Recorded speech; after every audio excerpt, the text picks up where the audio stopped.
Hello, everyone. This is Kyle Nichols, and I'm here to bring you my English 151 midterm assignment, a survey on hate speech.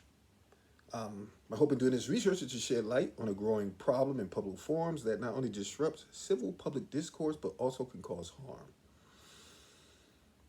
In doing my study, I researched 3 video presentations on hate speech and a USA Today article. I will present the findings from those sources first. I also created a survey using Facebook survey app, which I posted to Facebook, and the following results will be shared as well. So let me start with Nay Lee, a woman of Asian descent from a Germany TED Talk. She said, hate speech translates from society to the internet. It attacks minorities.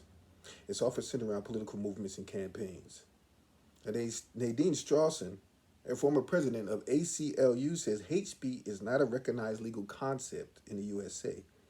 Censorship has not been effective in most major nations, and anyone who objects to government policies is disproportionately censored as engaging in hate speech, such as groups like Black Lives Matter. Katia Campbell, an associate professor at MSU Denver, says that hate speech should not be censored but tested in the market of ideas theory, which says that society acts as an open market where free exchange of ideas leads us to agreed upon truth. She states further that this idea is based in sophist philosophy. Now, in an article by Jessica Yan in USA Today, she says 53% of Americans say they were subjected to hate speech and harassment in 2018. 18% reported online harassment in 2017, and in a survey by Pew Research, which shows a sharp increase of more than half by 2018. Justice says 37% reported severe attacks, including sexual attacks and stalking, and 1/3 of online abuse was in response to a person's sexual orientation, religion, race, ethnicity, gender identity, or other. Also, some of the research points out where the hate speech is happening. 56% of it is happening from Jessica Gayan's survey says that 56% is happening on Facebook, 19% is happening on Twitter, 70% YouTube, 16% Instagram, 13% WhatsApp, and there are other sites as well. So like I said, last but not least, I conducted my own survey using Facebook survey for Pages app. I posted 8 questions with 22 people responded to. The first 6 questions were multiple choice questions, and the last 2 were questions that asked the subject's opinion on the issue. So the first question was, do you think hate speech has increased online in the past year? 90.9% said yes, 0% said no. 9.1% said I don't care. Do you think social media platforms should be held responsible for hate speech? 81.8% said yes, 18.2% said no, 0% said I don't care. Do you believe the president has contributed to hate speech? 90.9% said yes, 0% said no, 9.1% said I don't care. Do you think other political leaders contribute to hate speech? 95.5% said yes, 0% said no, 4.5% said I don't care. Do you think hate speech leads to physical violence?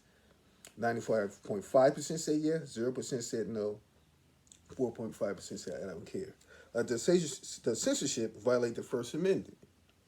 Now here, 45.5% said yes, and 50% said no, and 4.5% said I don't care. So as we see in the earlier questions, where the majority of people seem to agree at 81% or above with the yes questions, it was split here almost equally between the yes and the no's, which shows a great political divide and a divide on issues and ideas, as we see in our country, and particularly around freedom of speech, First Amendment issues.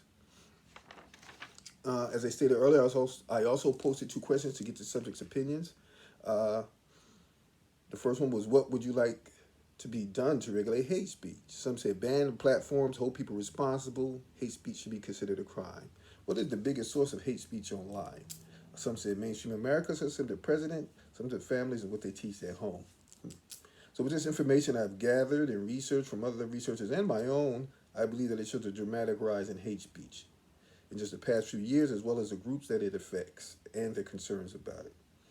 I believe much more focus and study should be done on this subject, particularly on its effects and what can be done to combat this rising problem in our society. I've also took down some points from the researchers in terms of how to combat it. Very simple things that we can do as a public. We can report it. We can make positive comments when we see negative comments. Don't tackle hate with hate. Don't repeat or share hate. Cite facts. Listen and support positive comments. Have zero tolerance for hate. Hold people accountable.